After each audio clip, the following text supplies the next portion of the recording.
We all know that identical twins share DNA and physical traits, but they also share a unique bond and emotional connection that people on the outside will never understand. This was true for twins Jasmiyah and Tasmiyah Whitehead, but they shared something else as well, a deep-seated hatred for their mother, Nikki Whitehead. She was dealing with something that many parents of teenagers experience. Her girls were coming into their own, experimenting with marijuana and becoming sexually active. While most parents in these situations only have to deal with one potentially strong-willed teen, Nikki was up against twins with an us against the world mentality. The more Nikki tried to rein in the twins' behavior, the more tension started to build between the three of them, ultimately leading to disaster. Many people have labeled Jasmiyah and Tasmiyah things like twisted twins and evil sisters, but is there more to this story? To uncover this and everything else about this horrific case, we need to go behind the headlines.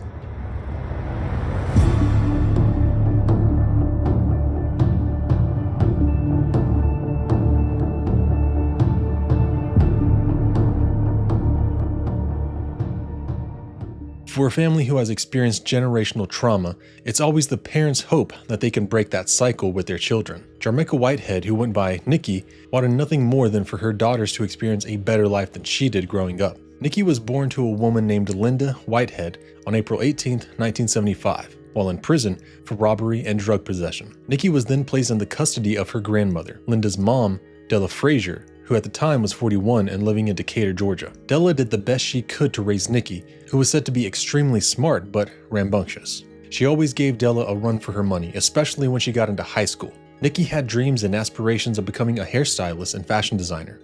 However, these were all put on hold when Nikki got pregnant at just 16 years old. Now, teenage pregnancy is already a lot to deal with for someone who was still in high school, but the situation became even more stressful when Nikki learned that she was actually going to be having twins. Not only that, but it was apparent that the father of the babies wasn't going to be involved at all. There's not much information about who the father was, and there are reports that he left the country to go either to Canada or Jamaica. Regardless, Nikki was left to be a single parent. Since she herself was still only a kid, after giving birth, Nikki and the girls continued to live with Della. After high school, Nikki always had a job and provided financially for the girls, but it was really Della who took care of their day-to-day needs. At such a young age, Nikki wasn't fully ready to settle down, and she was said to be a social butterfly who loved to go out and party. The dynamics between Nikki and the twins were more like a big sister, but she always made sure the family had everything they needed. Della and Nikki always had the twins enrolled in some sort of activity, like dance, tennis, and Girl Scouts. And they were said to be extremely polite and sweet little girls. When the girls were around 3 years old,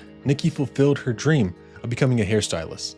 She would often bring the twins to the salon with her, but they were described as well-behaved and a joy to be around. When they reached school age, the girls were high-achieving students, always had straight A's, and did other extracurricular activities like chorus. Despite the adversity of having a teen mom and no father figure, it seemed together Nikki and Della were doing something right. When Jasmiyah and Tasmiyah, who would start going by Jazz and Taz, were about 7 years old, Nikki started dating a man named Robert Head. Robert was 30 years Nikki's senior, but after meeting in a shopping mall, he asked Nikki on a date, and they fell in love almost instantly. Robert was a semi-truck driver and spent a lot of time driving out of town. Over the next several years, Nikki wanted to spend as much time as she could with Robert at his home in Conyers whenever he was in town. Not only that, but Robert encouraged Nikki to enroll in fashion school, and she just wasn't as present as she had been in Jazz and Taz's life. However, all of that changed 6 years into their relationship when Robert asked Nikki to officially move into his home along with the girls. Whenever Jazz and Taz did see Robert, he was really great with them. He took them on rides in the semi, went on lunch dates to McDonald's,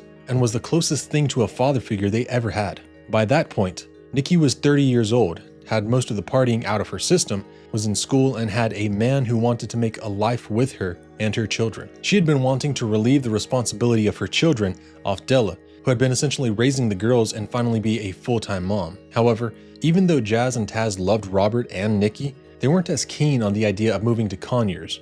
Jazz and Taz liked the life they had in Decatur. They loved their school, their friends, and most of all, the freedom they had living with Della. At her age, she wasn't as in tune with what kids were getting up to, and really just trusted the girls wholeheartedly. At that point, she had no reason not to. They had always been good girls, gotten good grades, but by assuming they would make good choices on their own, she hadn't realized that all of these things had started to slip. They had also started dating boys in high school and smoking weed, and when Nikki learned about this, she started to panic, thinking that they may be headed down a similar path as her when she was a teenager. Against the girls' wishes, she decided to move them to Robert's home. Robert lived in a nice gated community and in a much better school district, so Nikki was hopeful that the move would help the girls get back on track. However, she had underestimated just how hard the transition would be and how different the girls were from the sweet little girls they had been. To put it nicely, Jazz and Taz were becoming holy terrors and immediately began doing the same things as in Decatur, but worse. Perhaps in rebellion to all the changes, they started dating older boys, continuing to smoke, skipping school, and even sneaking out to go spend the night at some of the boys' houses. It's important to note that Robert and Nikki's relationship was a little unconventional. Since he was out of town so much, he basically told Nikki that she could see other people, as long as she didn't bring other men to his home, and she'd be there with him when he was in town. That being said, even though Nikki's partying had calmed down a lot, she still did drink and smoke weed on occasion, which caused the girls to think she was a hypocrite. Even though she was an adult, they felt like since she had sex as a teenager, smoked and drank, that she had no room to tell them that they couldn't. Since the dynamics between them had always been more sisterly, it was clear that Jazz and Taz didn't respect Nikki's authority as a mom at all. Since Robert was out of town so much, whenever Nikki was trying to discipline the girls, they'd get into huge arguments and it would turn into 2 against 1. Their temperament had changed from sweet to almost vicious during these fights, and Nikki even told her friends that it was like they were possessed or something. I'm sure many parents have felt that same way about their 13-year-olds, but having 2 of them had to be really overwhelming. On a few occasions, the arguments between Nikki and the twins became so heated that they actually turned physical. Nikki actually had to call 911 to get help defusing the situation and explained that the twins had attacked her. What? How are they being unruly? Yes, they're being unruly because they're throwing stuff around in the house. You hear them talking, ma'am, and they're putting their hands on me. Nobody's telling you out. You out lying. If they keep on hitting me, then, I might retaliate and have to put my hands on them, and it just be a big mess. So I'm just trying to prevent maybe something bigger happening. However, when the officers spoke to the girls, they'd appear to be extremely calm, sweet, and they were getting really good at manipulating those around them. Nikki confided in Robert that she was becoming afraid of the girl's ability to switch from completely irate with her to innocent in front of other people, and she wasn't sure how she'd be able to manage the girls. On one occasion in 2008, after violently attacking Nikki, the girls had to appear in juvenile court. The judge made a determination that things were becoming too volatile between the 3 of them, and he ordered them to be returned to Della. This basically just reiterated to Jazz and Taz that violence and defiance would get them their way, but returning to Della's didn't solve all of the problems. It was made clear pretty quickly that the environment wasn't the problem. It was Taz and Jazz being out of control. Back in Decatur, their grades continued to slip. They were partying, and for 2 years, Della had essentially no say over anything they did. After skipping so much school, the twins eventually ended up in juvenile court for truancy. In January of 2010, the court decided that Della was getting too old to be able to properly manage and keep tabs on the girls' behavior, and that they needed to be returned to live with Nikki. In court, the girls were apparently so irate, and Jazz reportedly yelled that if she had to go back to live with her mom, she'd kill her. Even though Nikki was nervous about getting the girls back full time, she wanted to do right by them and step up as a mom. She knew it would be hard, but figured that what they needed was for her to not give up on them. She told the girls that she wanted them to do counseling so they could be happy as a family. But in all honesty, she was afraid that they would attack her again. Everyone who knew Nikki said that she was kind, warm, and not argumentative at all. So being up against 2 now teenage girls was probably intimidating, but she was determined. Instead of doing counseling before transitioning, the 3 of them were just thrown right back together again. The girls had already seen that if they attacked their mom, they'd be taken out of the home and given what they wanted, which may be one reason why their behavior seemed to escalate as soon as they moved back in. Nikki attempted to throw them a welcome home party, but neither of them would come out of their rooms and had extremely hostile attitudes. The arguing started again almost immediately, causing Nikki to even get a deadbolt for her bedroom door so they couldn't physically attack her like they had in the past. Just 1 week after the girls moved back into Nikki and Robert's home, on January 12, 2010, Jazz and Taz went to a party. Even though it was a school night, they stayed out until 2 a.m. Nikki woke up and told the girls that they needed to get ready for school, but since they had been out partying all night, they weren't feeling very good. Nikki told them that it was her house and her rules, and she didn't care if they didn't feel good. They made that choice, and they were still going to go to school, so the girls reluctantly got out of bed. Nikki then reportedly went through one of their purses, which is where she found some rolling papers for marijuana and a pack of birth control. which prompted an argument to start between them. Nikki was in the kitchen, possibly getting ready to make breakfast, but as she was scolding the girls, she reportedly started waving around a pot. Now, this may have been due to the girls attacking her in the past, so she was perhaps preparing to defend herself. The argument only got more and more heated and emotional, and ultimately the twins wrestled the pot away from Nikki. She probably felt like they were going to hit her with it, so she grabbed a kitchen knife to keep them back. She pointed the knife at the girls and the argument made its way into the living room. There are conflicting reports about what happened next, but from what I've gathered, a scuffle ensued between Nikki and Taz. Nikki was larger than the twins and was supposedly overpowering Taz, so Jazz picked up a red vase and smashed it over Nikki's head. This caused Nikki to drop the knife, and it seems like from there, the entire altercation just turned into a violent and emotional frenzy. In a further attempt to defend herself, Nikki jumped on Jazz and ended up biting her on the chest. Jazz started punching, trying to get her mom to let go, which is when Taz apparently grabbed the knife and used it to stab Nikki. Perhaps due to the adrenaline or because the stab was relatively shallow, Nikki was then in a fight for her life and a full-out brawl ensued between the three of them. Jazz reached for an academic medal that she had won and began using it to strangle Nikki and pull her off of Taz, which caused Nikki to backhand Jazz, knocking her to the ground. Jazz picked up the knife which had fallen on the floor and used it to stab her mother several times. In a brief moment of exhaustion, they sat back for a moment and Nikki told the girls that they were going to go to jail for what they had done. Nikki was reportedly trying to find her phone, but when she couldn't, she made her way out of the house to try to get to her next door neighbors. It was still only around 7:30 a.m., so when Nikki rang the doorbell, the neighbor was still asleep. When she finally woke up and got to the door, Nikki was already gone. Taz had gone outside to bring Nikki back into the house because she and Jazz knew that if she called the cops, they were going to jail. When they got her back in, the fight continued and Nikki was attacked by one of the twins with a knife. By that point, she was on the ground and Jazz and Taz picked up her hands and feet and attempted to carry her. In their exhaustion, they ended up dragging her into the bathroom and then heaved her into the tub. Nikki was still awake and conscious as the girls turned on the water. They later say they don't know why they even put her in the tub and never actually discussed it verbally. It was like they were just working on autopilot to finish the job. It's horrifying to visualize that while the water was rising and filling with blood, Nikki was still actually talking to the girls. They would later recall her saying things like, "I hate you, you're going to jail." But it probably won't ever be known if that's actually what she said or how she felt knowing she was being murdered by her own daughters. The girls said she went under a couple of times before Nikki ultimately drowned. From there, the girls claimed that they sat and cried and even argued about what to do next. They attempted to clean up the scene, but ultimately gave up and just decided to go to school to have an alibi. They collected Nikki's purse, the pot, and the knife, their clothes and shoes, and put them in bags. By that point, they were late for school, so they walked to the nearby gas station and asked a man for a ride. When they got there, they collected their late passes like normal and went to class as if nothing happened. They later said that they expected someone to find their mom while they were at school and that the police would be investigating by the time they got home, but that wasn't the case. When they got back, they calmed down and met with the horrifying realization of what they had done. They thought about trying to get rid of Nikki's body, but ultimately decided to continue staging a murder that happened while they were at school. Jazz ran out of the house to go ask the neighbor to call 911, but coincidentally ran into an officer who was already in the neighborhood. From there, the girls put on the performance of a lifetime. Jazz seemed hysterical and explained to the officer what she and Taz found when they got home from school: their mom's dead body in the bathtub. The officer later explained that as soon as he walked inside the home, he was met with the overwhelming metallic smell of blood in the air. When he saw blood all over the living room, he called in for backup. The girls were subsequently taken to the hospital in an ambulance to get checked out, and everyone who made contact with them said that they seemed genuinely upset and in a state of shock, which is what you would expect from two teenage girls who had just found their mother murdered in a bathtub. They had no idea that it was all a charade.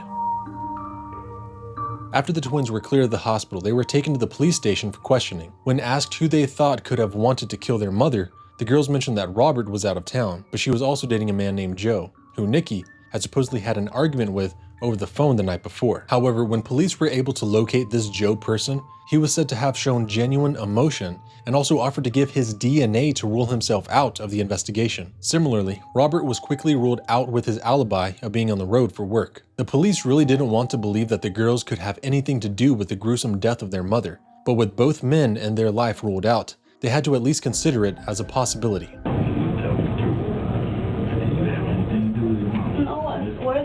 Not only that, but as the investigation moved forward, the girl's behavior was becoming a little strange. walked in and what happened? To the kitchen and put my stuff down.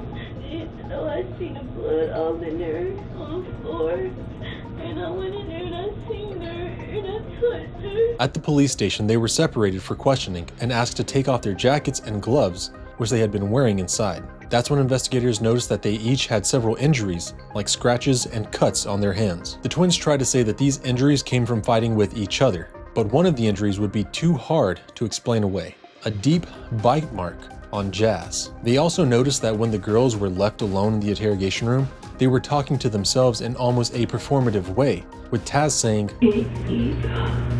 Mom's dad, just a scratch. I'm with holding on the old scratch. Even though the police were starting to have their suspicions toward the girls, they didn't have enough evidence to charge them with anything yet, and needed to work to build their case. After Nikki's autopsy, it was discovered that she actually had between 50 and 80 stab wounds, one of which nearly completely severed her spinal cord. The medical examiner believed that the rest of the wounds were shallow enough for her to have survived if she would have gotten immediate medical attention. However, the wound to her spinal cord would have made it impossible for her to get out of the bathtub, even if she tried. While the girls were placed in care of various family members, investigators visited the home several more times to retrieve more evidence, which is where they discovered the vase, medal, necklace, bloody clothing belonging to the twins in the washing machine, as well as a huge clump of Nikki's hair in a boot inside a shoebox. There was also evidence that someone had attempted to clean up with bleach. Before Nikki was laid to rest, an impression was taken of her teeth to match with photos taken of the bite marks on the girls. During these impressions, small hairs were discovered between Nikki's teeth that investigators believed would belong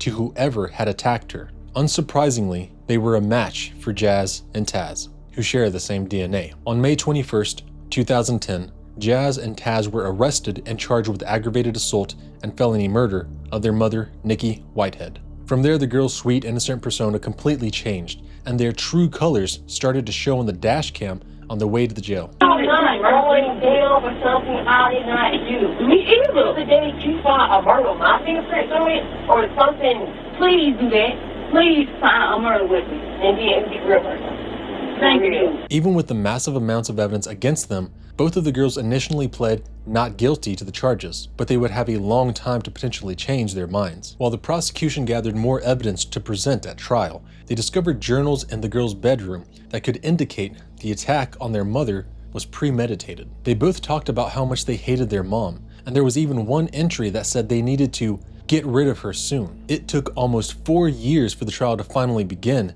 and by that time, Jazz and Taz were already well aware of what life might look like behind bars. They were initially going to be tried as co-defendants, but the county district attorney filed a motion to sever the trials, which was ultimately granted. They were also being held at different facilities, which gave each of them time to form their own identities and start making their own decisions without the other's input. When Tasmiyah's trial was set to begin, her attorney must have convinced her that she was better off just accepting a deal. She was looking at life in prison if convicted by a jury, but the DA was offering her a deal for 30 years if she pled guilty to voluntary manslaughter, falsification in government matters, and possession of a knife during the commission of a crime. She would also be required to tell the truth about what happened the day Nikki was murdered. At first, Jazz was still adamant about going to trial to try to prove her innocence, but with Taz confessing, that would be extremely difficult. Both of the twins ultimately decided to accept the deal and provided taped confessions. The confessions were basically the same, with a few details differing here and there, mostly about who did the majority of the stabbing,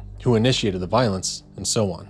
Things like that or whatever. And so I guess she trying to hit us with the pot. You know, she just threatening us and everything. The girls say they got the pot away from her, but it was the start of an all-out brawl. Your mom's yelling? We all yelling. Everybody's yelling. We mad. I had took the pot from her. This one she had grabbed the knife, kind of turned like you said, get back. But she didn't keep the knife in her hand. My mom is winning that battle with the knife or whatever, so I picked up the pot and I hit her with the pot. Jazz breaks this red vase over her mother's head. It was the first sign of blood, and her mother fought back. She bit me in the chest. Like I said, I'm not that big, so when she bit me, she latched on to me, and I'm trying to get her off of me because it hurts. I'm trying to punch her, I guess.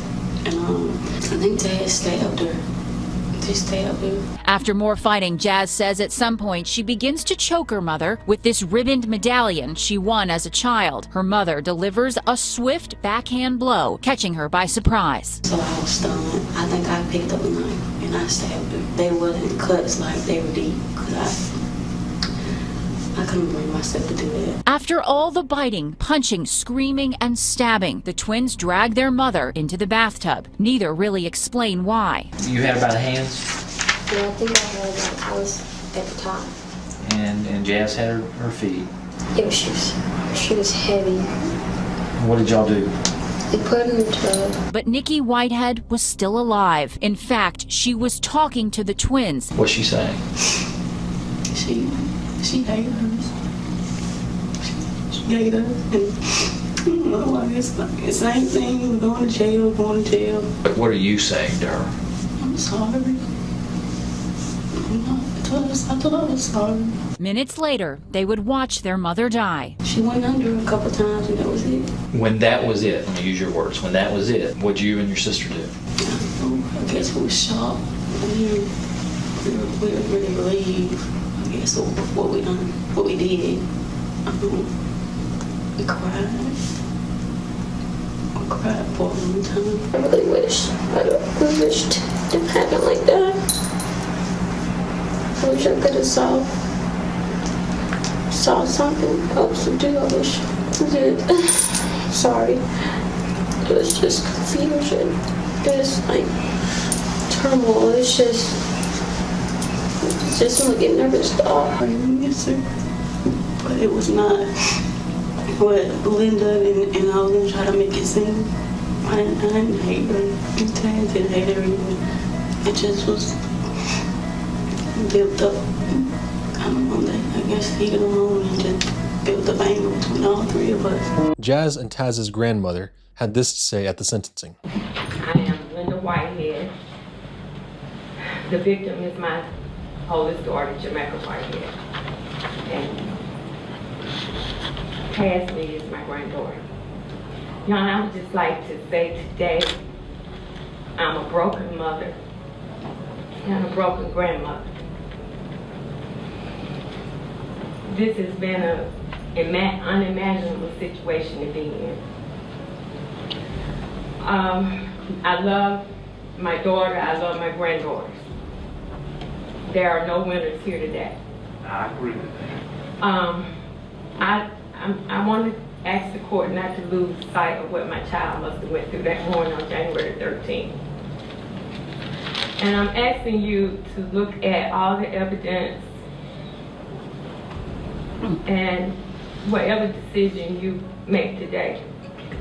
I'm asking that it be a just decision and a fair decision for my child, who is not here to speak for herself and would never be back. Hug me, talk to me, call me anything. I can't tell you the pain that I experience every day and every night. Ultimately, the identical twins were given identical sentences, 30 years with the possibility of parole. Count 1, I sentenced you to 20 years. I ordered you serve that in confinement. Count 2, I sentenced you to 5 years. I want those 5 years to be served in confinement. Count 2, run consecutive to count 1. Count 3, I sentenced you to 5 years in confinement. Those 5 years will run consecutive to count 2, which is consecutive to count 1, giving you a sentence of 30 years to serve. I ordered the state of Georgia to give you credit for every day that you have been incarcerated up to this day, and I wish you the best of luck. They have a tentative parole date in May of 2025, but will more than likely not be released until the age of 46. There are many people who believe that Jazz and Taz shouldn't be in prison because they were only defending themselves after Nikki threatened and possibly even attacked them with a pot the morning of her death. There's other people who think that the twins had so much resentment towards their mother for being in and out of their lives, and then all of a sudden wanting to have a motherly role with them. After that, everything just snowballed out of control and into this horrible situation. I think that given the family's history, the original judge who decided to place them back in Nikki's care should have ordered them to go through extensive family counseling and some sort of transitional plan before just forcing them back together with no support. That was bound to be disastrous, especially since the girls had been violent in the past and were clearly very hostile and upset with having to move back in with Nikki. I'm really interested to know what you think of their confessions, because from everything we've seen, the twins are able to lie through their teeth, fake emotion, and seem believable, but waited years to tell the truth when they were facing life in prison. I don't think anyone will be able to know for sure what happened the day Nikki Whitehead was murdered, but I do know that she was at least trying to keep her family together and do right by her girls. Even if she hadn't always done that, she was trying and didn't deserve to be brutally killed the way she was. If in some world she was the aggressor that morning, the girls could have still left the house and gotten help. They didn't have to stab her and put her in a bathtub to drown, and then try to cover up their crimes. Ultimately, I hope this case can raise awareness about the desperate need for interventions and support in fractured family relationships. Maybe that can prevent another tragedy like this, and Nikki Whitehead's death won't have been in vain. This has been Joshua John with Behind the Headlines, and until next time, stay safe.